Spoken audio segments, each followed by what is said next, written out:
أجيب دعوة الداع إذا دعان. Assalamualaikum warahmatullahi wabarakatuh. Puji serta syukur alhamdulillah kita masih diberi kesehatan dan selalu dalam lindungan Allah Subhanahu wa taala. Hai, perkenalkan nama saya Dinda Nurdiana dengan NIM 0431485517. Salam sehat teman-teman, semoga teman-teman semua dan bapak atau ibu guru tutor selalu dalam lindungan Allah dan selalu diberi kesehatan. Di sini saya ingin menjelaskan tentang dampak COVID-19 terhadap perekonomian Indonesia. Berikut adalah penjelasannya. Dampak buruk COVID-19. Virus corona menjadi topik terhangat sejak 2 pekan terakhir Januari 2020. Dalam pembahasan COVID-19 ini, perlu kita ketahui apa itu COVID-19 dan dampak dari COVID-19. COVID-19 adalah wabah penyakit menular yang disebabkan oleh virus SARS-CoV-2. Dalam kasus ini, berdampak ke semua kategori umur. Sebagian besar orang yang tertular COVID-19 akan mengalami gejala ringan hingga sedang, bahkan cenderung menyebabkan kematian.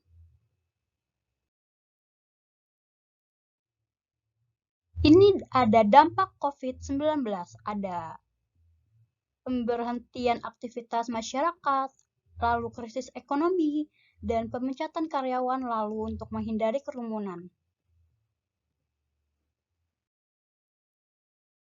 Pembatasan sosial berskala besar atau yang disebut dengan PSBB.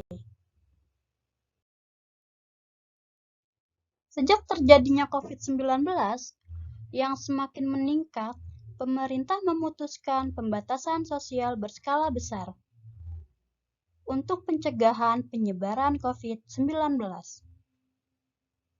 Pembatasan sosial berskala besar adalah istilah kekarantinaan di Indonesia yang didefinisikan sebagai pembatasan kegiatan tertentu penduduk dalam suatu wilayah yang diduga terinfeksi penyakit atau terkontaminasi sedemikian rupa untuk mencegah kemungkinan penyebaran penyakit atau kontaminasi.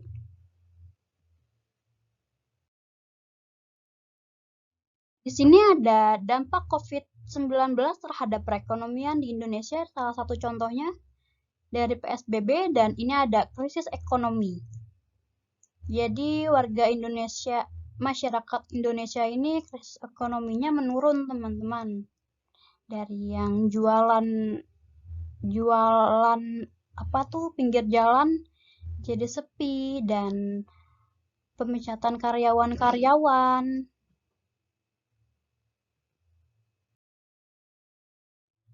Banyak perusahaan tidak sanggup meneruskan produktivitas usaha hingga harus lakukan pemutusan hubungan kerja. Dan di sejumlah daerah se-Indonesia berdampak kemerosotan ekonomi di semua lini warga. Pembatasan gerak masyarakat serta penghentian sementara transportasi umum termasuk pesawat dan kapal menyebabkan okupansi hotel merosot. Penutupan tempat pariwisata sebagai salah satu denyut nadi bisnis hotel memperparah situasi. Jadi dari pengertian PSBB tadi itu tuh masyarakat diberhentikan kegiatannya dan untuk pergi kemana-mana itu tidak diperbolehkan karena agar tidak tertular COVID-19. Lalu bisnis hotel di sini tuh jadi turun drastis bisnisnya. Strategi kebijakan pemulihan ekonomi. Pemerintah daerah di Indonesia mempunyai peran strategis dalam mendorong percepatan dan efektivitas pemulihan ekonomi nasional. Pemerintah membentuk 3 kebijakan yang akan dilakukan. Yang pertama, ada peningkatan konsumsi dalam negeri, peningkatan aktivitas dunia usaha, serta menjaga stabilitas ekonomi. Yang ketiga, ada ekspansi moneter. Salah satu pergerak ekonomi nasional adalah konsumsi dalam negeri. Jadi teman-teman harus menghargai produk dalam negeri, teman-teman.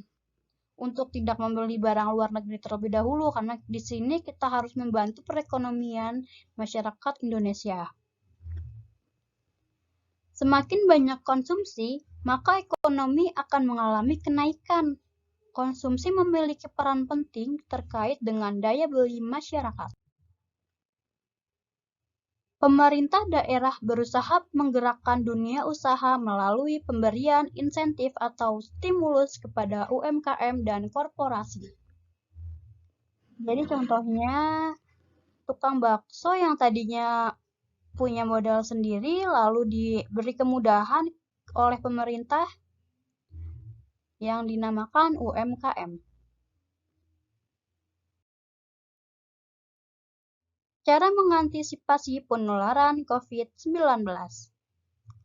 Guna menekan kasus yang terus bertambah, pemberian vaksin COVID-19 mulai dilakukan vaksinasi atau imunisasi, bertujuan untuk membuat sistem kekebalan tubuh seseorang mampu mengenali dan dengan cepat melawan bakteri atau virus penyebab infeksi. Tujuan yang ingin dicapai dengan pemberian vaksin COVID-19 adalah menurunnya angka kesakitan dan angka kematian akibat virus ini. Stop COVID-19. Patuhi 5M. Ada mencuci tangan dengan sabun, menutup mulut, membersihkan tangan dengan hand sanitizer, menghindari kerumunan, dan membatasi mobilitas. Di sini ada mencuci tangan dengan sabun dan air mengalir selama minimal 20 detik.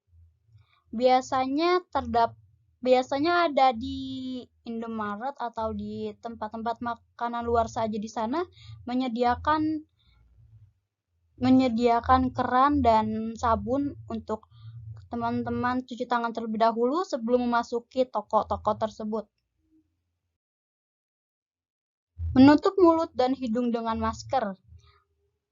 Ini untuk mencegah virus COVID-19, karena COVID-19 itu bisa tertular dari udara dan percikan air liur dari kita yang misalnya bicara gitu. Tanpa disadari memang ada percikan-percikan itu, dan itu tidak baik kalau kita lagi ngobrol, teman-teman. Makanya kita harus menutup diri dengan masker. Membersihkan tangan dengan hand sanitizer. Jika tidak ada keran yang tadi saya sebutkan yang ada di luar toko, itu kita harus membawa hand sanitizer agar tangan kita selalu bersih dan memegang barang satu ke barang lainnya itu steril. Karena kita tidak tahu barang tersebut biasanya dipegang oleh orang itu sehat atau tidak. Jadi untuk mencegahnya kita harus membersihkan tangan dengan hand sanitizer. Menghindari kerumunan. Yang biasanya olahraga di luar, di stop dulu teman-teman untuk menghindari kerumunan dan untuk memutuskan COVID-19 ini. Membatasi mobilitas. Biasanya yang pulang kampung, terus yang ada acara di hari raya, itu tidak diperbolehkan untuk kampung halaman masing-masing karena untuk mencegah COVID-19 ini. Terima kasih untuk perhatian Ibu dosen atau Bapak dosen. Mohon maaf bila ada kesalahan kata atau pengeditan video. Terima kasih. Wassalamualaikum warahmatullahi wabarakatuh.